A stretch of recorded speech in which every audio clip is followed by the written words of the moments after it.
Welcome to The Explainer. Today we're doing something a little different. We're not just looking at history, we're going to be commanding it. We're diving into a tabletop game that simulates what was, thankfully, the unfought but most feared conflict of the entire 20th century. I mean, just listen to that. That's the chilling premise behind 7 Days to the River Rhine. It's a game that throws you right into the thick of it, a Cold War that's suddenly gone hot. And it asks that one terrifying question: what if the tanks had actually rolled? So, let's get right into it. What we're talking about here are simulated tank battles across West Germany on a scale that would make something like the Battle of Kursk look small. It's huge. And the whole point is that you are in the commander's seat. You're the one making those life or death calls. But here's where things get really interesting. In a lot of other war games, you're tracking things like fuel or ammo, right? Not here.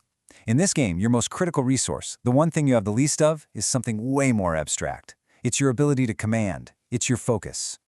And that brings us to the absolute core of the game, the mechanic that makes everything tick. Think of it as the currency of battle, your command capital. It's all represented by these little things called command tokens. And trust me, learning how to use them, that's the key to everything. So picture this. At the start of every turn, you get a pool of these tokens, your command capital. The number you get depends on the units you have on the board. You can spend one to, say, order a tank platoon to advance. You can spend another one to try and rally some infantry that are pinned down. But here's the catch. Once you've spent them, they are gone for that turn. That's it. And the game itself constantly reminds you of this. You get these little bits of advice, like this one from Starship Lieutenant Vasilov, basically warning you not to be reckless. Because that command capital, it's finite. If you just spend it all on some gung-ho charge, you're going to find yourself completely out of options when the enemy inevitably hits back. The way a turn plays out is like a little pressure cooker. It's this really tense four-step loop. First, you get your pool of tokens. Then you decide what to do, you spend the token, and you declare your action. But, and this is a huge but, the second you do that, everything is up in the air, because every single move you make is basically an open invitation for your opponent to react. And it's this constant back and forth that creates a battlefield that is just chaotic. It's totally unpredictable. Your best laid plans, they can just fall apart in an instant. This is not a game of chess. It's this messy, dynamic struggle for control that's all about action, reaction, and a whole lot of chaos. What you get is this amazing tug of war. So one player has the initiative, right? They're the active player. But their opponent is anything but passive. They're the reactive player, and they're just sitting there, watching, waiting for that perfect moment to spend one of their own command tokens to completely mess up your plan. And just like Sergeant Bradford says here, the real test of a commander in this game isn't just what you do, it's knowing when to react. It's a tough call, right? Do you spend a token to interrupt that little scout vehicle, or do you hold on to that precious command capital for when the big boys, the main battle tanks, roll into view? It's absolutely a game of nerves. Okay, and this is where the tension just goes through the roof. To react, you have to spend a token, and then you roll a single six-sided die. You're trying to hit a certain number to succeed. But what happens if you get that perfect roll? A natural 6. You don't just interrupt the action. No, you seize the initiative. The tables just completely turn in a single instant. Your opponent's move still happens, but then, bam, you suddenly become the active player. Their turn is over. Your turn starts, right then and there, in the middle of everything. It's such a brilliant mechanic for capturing the pure chaos of a real battle. So you see, you're not just a general moving pieces around a board. You're actively trying to manage chaos. But what are the tools you're using to fight this war? Well, they're the kind of iconic military hardware you'd expect to see straight out of the 1980s. Now, what the game does really cleverly is it simplifies all these different vehicle types into broad, easy-to-understand categories. So, an M1 Abrams and a T-72, they're both just main battle tanks.